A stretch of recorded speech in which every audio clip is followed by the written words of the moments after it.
Hi there, hello, greetings to you. This is part 4 of our topic, the cell. Part 1 introduced the parts of the cell. Part 2 looked at cell membrane. Part 3 looked at the cytoplasm and its associated organelles. There are different functions, there are different structures. Now, in part 4, we are looking at the last part of the cell, that is the nucleus, going into the details of it. Thank you for joining in to this class. Start of our discussion today. The nucleus is known as the control center of the cell where instructions are given. So, being the control center, you already know that it is the headquarter of this structure known as the cell. And the headquarter is responsible for giving all responsibilities, delegating work,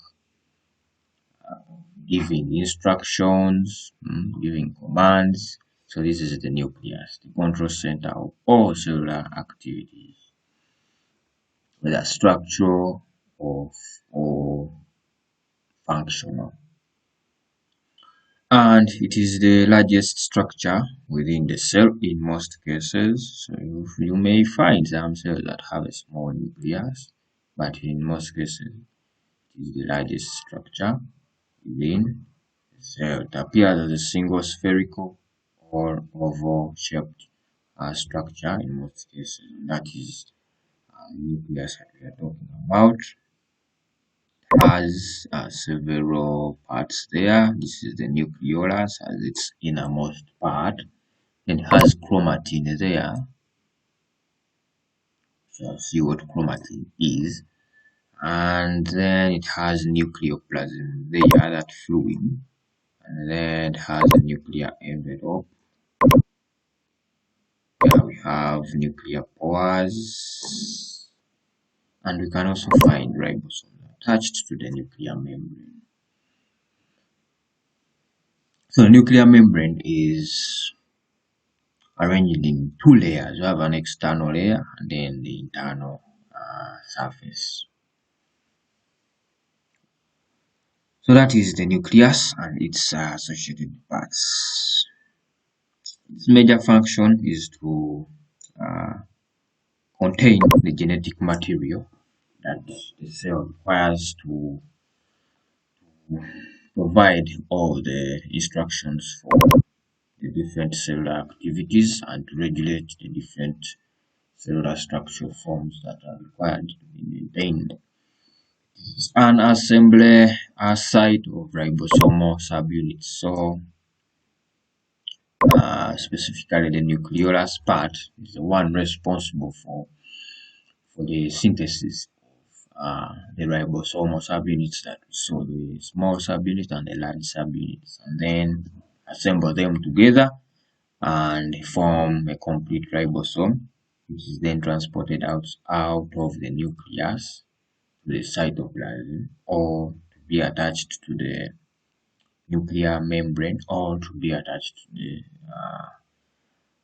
rough endoplasmic reticulum membrane surface.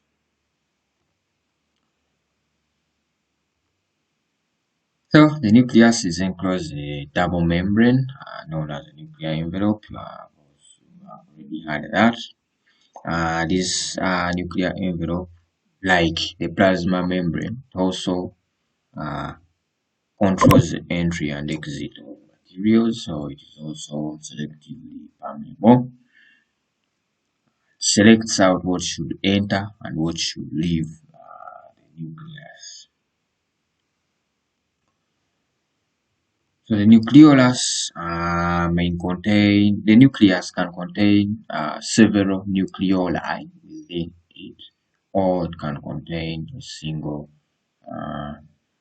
just one nucleolus. So the types of examples, an example of cells that have multiple nucleoli are the developing white blood cells.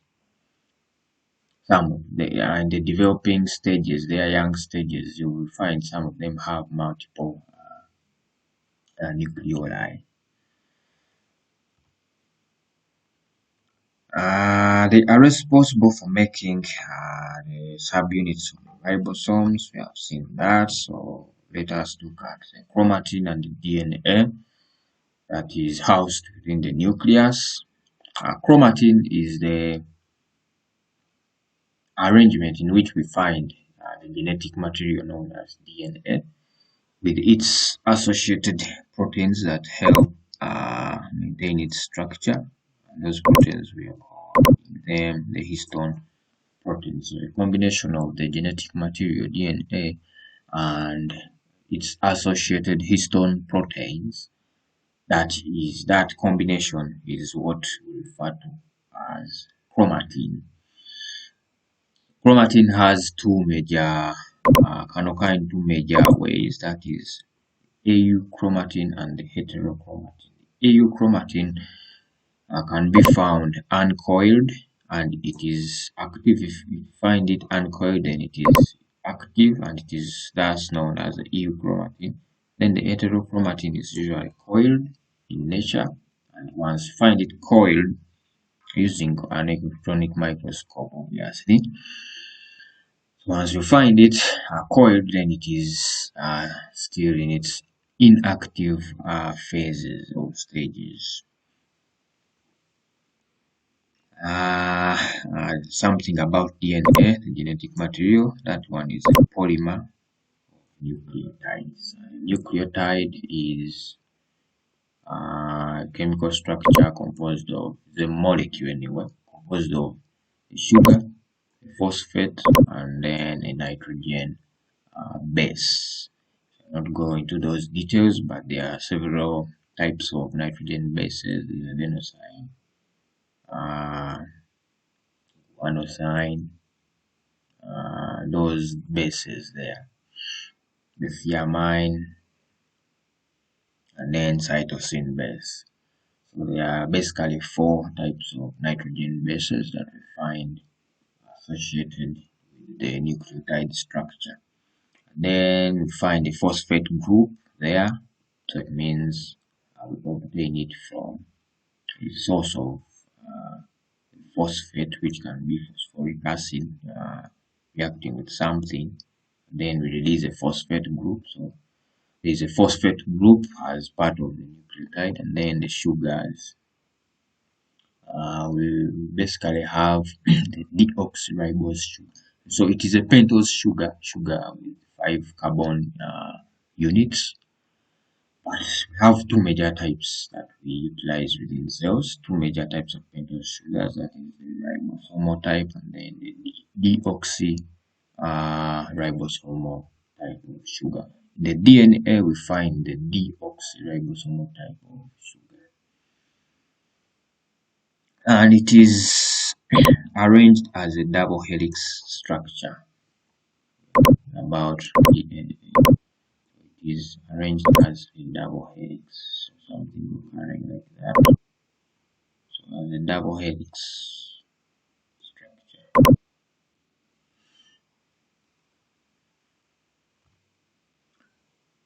So that is still the structure of our nucleus, the different parts of it.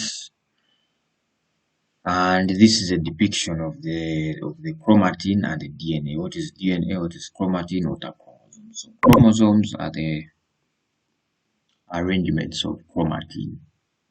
So chromosome contains chromatin.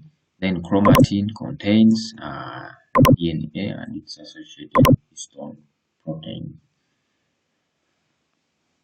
And then a nucleosome. A nucleosome is an association between the histone proteins and DNA at a particular region within that DNA strand, a particular region where it coils, okay, where the coiling happens within that DNA strand.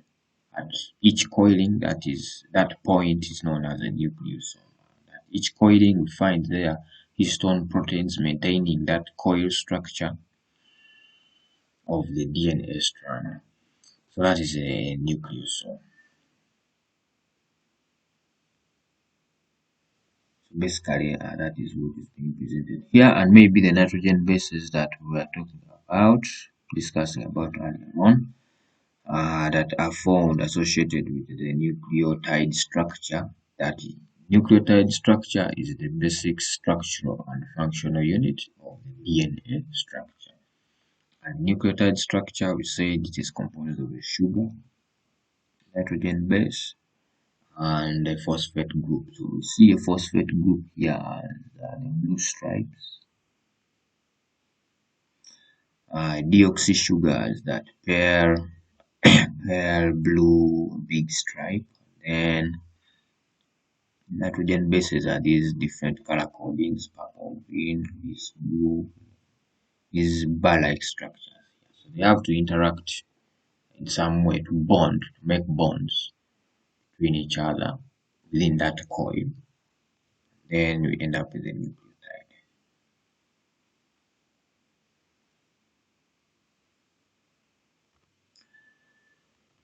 So something about chromosomes. Chromosome is the most organized level of genetic material. We said chromosome is composed of chromatin and chromatin, composed of DNA and its associated histone proteins.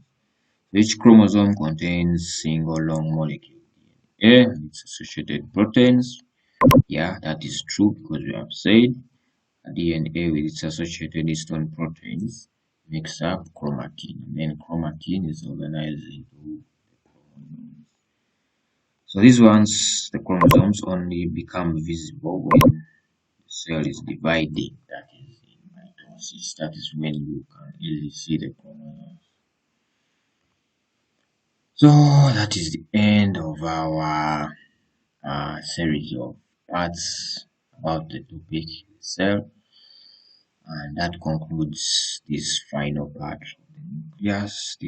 This depiction here is trying to show us differences between animal cell that we have been discussing, plant cell, and then bacterial cell representing the microbial life.